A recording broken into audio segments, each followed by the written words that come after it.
Welcome to Sports Talk. Hello everyone, welcome. This is Nick from Top Notch Sports. Today we're over the 2023 Washington Commanders salary review and offseason moves for 2023. The Washington Commanders in 2022 finished last in the NFC East with a record of 8-1, falling one game shy of the New York Football Giants. And when you think about that, the Giants are in the playoffs and they just actually won the first round against the Minnesota Vikings. So you just wonder what maybe the Commanders could have done if they were able to get in there. And look, this team, guys, is not that bad. They got a really good defense. They got two defensive-minded coaches, Ron Rivera and Jack Del Rio. They're trying to get the offense figured out. They've been trying to get the offense figured out for years. And if they can get the quarterback to do it, I feel like this team could absolutely be in the playoffs and possibly even make a playoff push. Play through the defense, get a consistent quarterback, whoever that may be, if they go that route, or maybe draft one this year if they don't want to move on with Sam Howell. This video is for entertainment purposes. Everything I do in this video, you may not necessarily agree with. I want to hear your feedback in the comment section below. Give me some insight. And listen, I would love to have some of you on to do videos with us. So let us know if you like that. DM us on Instagram. Our link is in our bio. And let's just hop right into this thing. So really fast. Last in the division this year. By the end of the video, I'll give you my prediction if they follow through with the plan that we got going on for them. All right, here we go. First things first, we're going to look in the top left corner of the screen. Cap space. The Commanders have $20.3 million in cap space for this upcoming offseason. If you're new to this series, welcome. If you're not new to this series, welcome back. Real fast for me to explain it to you. The guys that you currently see are guys that are currently under contract. Anyone that you don't see will be on the next slide under notable losses. The guys that don't currently have a contract, with the team in 2023 and need a contract extension. So the guys that are currently on this list are the guys that are currently under contract for the 2023 season. Real fast, the guys in green are guys, if you cut them, you save money. Guys in red, if you cut them, you lose money. Real fast example, if you were to cut Curtis Samuel, you save $4.8 million. If you were to cut someone like Chase Young, which you would never do, you lose $11 million. So with that being stated, let me know real fast who you might want to cut in the comment section below. You got a good amount of money. You got $20.3 million, so you don't got to make a ton of cuts. But some names that you might be looking at: Carson Wentz, you save $26 million. Logan Thomas, you can save $5.2 million, and et cetera, et cetera. There might be a few other guys out there that you're thinking. Those are two guys I would definitely look into cutting, possibly, considering their cap penalty is very high. But again, if there's someone out there that you guys think you guys should cut, let me know. But again, their cap space is so high. They're taking up so much of the cap room that if you cut them, you save a ton of money. The next slide is the notable losses. Here we are, the notable losses. So real fast, I want to explain percent of snaps played. These numbers are based on the amount of snaps they played when they were actively on the game day roster. If the team wasn't on the game day roster, well, then it doesn't get counted against them, surprisingly, with these numbers. So for a quick example, if someone was on the IR for 8 games this year, it doesn't get counted against them. So I know that sounds weird, but that's just the way they calculate these numbers. First things first, linebacker Cole Holcomb. He is expected contract as a 2-year, $13 million deal. He played 99% of the snaps. Next guy, quarterback Taylor Heineke. His expected salary is a 3-year, $59.4 million contract. He played 97% of the snaps. Darren Payne, defensive tackle. Expected contract a 5-year, $71 million deal. He played 87% of the snaps. Wes Schweitzer, offensive guard. Expected contract a 4-year, $55.3 million deal. Played 81% of the snaps. And last but not least, Trey Turner, offensive guard. Expected contract a 2-year, $5.3 million deal. And he plays 66% of the snaps. Now, a good rule of thumb typically is they play a high percent of the snaps and they play well during those high percent of snaps, they'll usually be brought back by the team because, again, especially if it's the same regime, they want to bring back similar players that are familiar with the system and play well while they play. The next slide will show us our potential targets. Here we are, our potential targets. So to start off, we have $20.3 million. As I said, in this mock, at least, I believe that they're going to cut Carson Wentz for $26.1 million. And then again, Logan Thomas to save $5.2 million. With those two cuts, you're up to $51.6 million in estimated cap space available. That allows you to bring back a lot of your guys. First things first, we're going to bring back Darren Payne for a 5-year, $71 million contract, which is a $14.2 million cap hit. Cole Holcomb for 2 years, $13 million. That's a $6.5 million cap hit.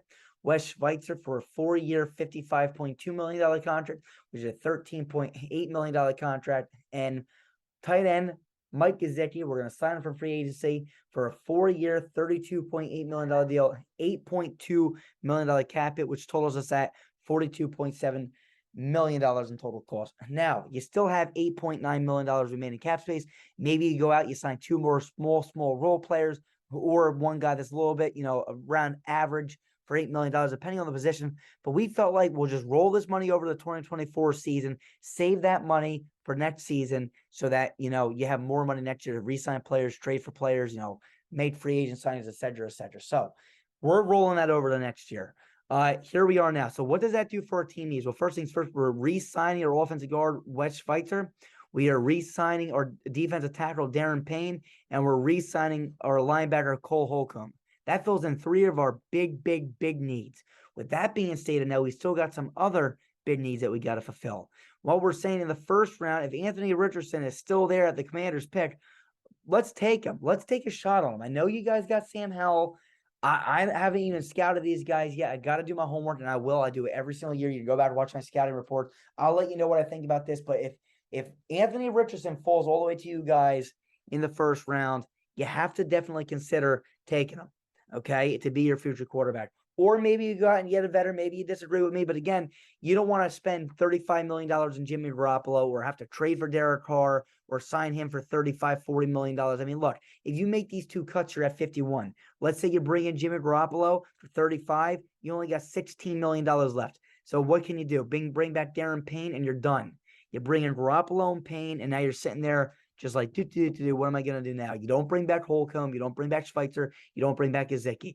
I'd much rather take a shot on a quarterback that they have confidence in. If it is Anthony Richardson, take a shot on him. If they don't like him, then rock and roll with Sam Howell if you want to, or bring in a veteran. But I just feel like in this mock, in this realistic rebuild, I feel like this would be a really good move to be competitive now and also bring in a lot of good names and bring back some really great players.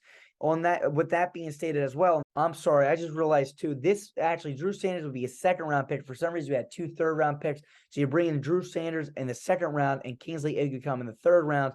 With that being stated, you look here, you fill in every single need that you have in Anthony Richardson at the quarterback position. You got Drew Sanders at the linebacker position and Kingsley Eguakam at the center position. Now we're going to look at our 2023 expected starters. Here we are right here, our expected starters for 2023. Again, you see you got $8.9 million rolling over to the next year. And you look at this team real fast. The guys in yellow were placeholders. Chase Rollier last year did not have a good season according to PFF, and maybe you guys can vouch for that too. He did not play that well. Let me know in the comment section below what you think about him. But again, the guys in orange now are re-signed. We're re-signing Wes Schweitzer. We're re-signing Darren Payne. We're re-signing Cole Holcomb. Guys in green, Mike Gesicki. That's a guy that we're signing from free agency. And the guys in light blue are guys that we're drafting. Anthony Richardson, Drew Sanders, and Kingsley Eguakam. The reason why I got Kingsley Eguakam here, maybe he becomes a starter year 1, maybe not. Maybe he sits behind Chase Rollier, depending on how bad you need a new center. But it's definitely a position of need. You look at this team, though, from the outside looking in, and you realize that you guys last season with Taylor Heineke, Carson Wentz, and then Sam Howell, you guys went 8-1 with all that quarterback controversy. I think, honestly, Ron Rivera, for not having a quarterback here for the last few years, has not been doing a terrible job. You got Brian Robinson, and if you add Anthony Richardson, I feel like this opens up the entire offense, because then you got Curtis Samuel, Dotson, and McLaurin. You can do some crazy stuff with them. You're bringing in a really good athletic freak tight end and Mike Gesicki, and you know how good your defense is. Montez Sweat and Chase Young coming off the outside, Darren Payne, Jonathan Allen, and Fedarian Mathis on the inside. You got Drew Sanders from this draft, Cole Holcomb, and Jamin Davis, another freak in nature athletically. And then you got Bobby McCain and Cameron Kroll, and it's the deep safeties. Overall, if you guys make these moves, I feel like this team goes from an 8-1 team to a team that's probably going, if I had to say, probably around 9-8. I'm going to say 9-8 next season. Year 1 with a rookie quarterback, trying to claw their way into the playoffs, but learning how to win. 2024, I feel like this team becomes a true contender if you give Anthony Richardson 2 years to learn the system and play in the system. Overall, let me know what you guys think in the comment section below. I feel like you guys make a 1-game improvement, but it's because you guys got a young quarterback. If you guys insert a veteran quarterback and you make these same moves, I feel like you guys can go 10-7 and probably being the wild card.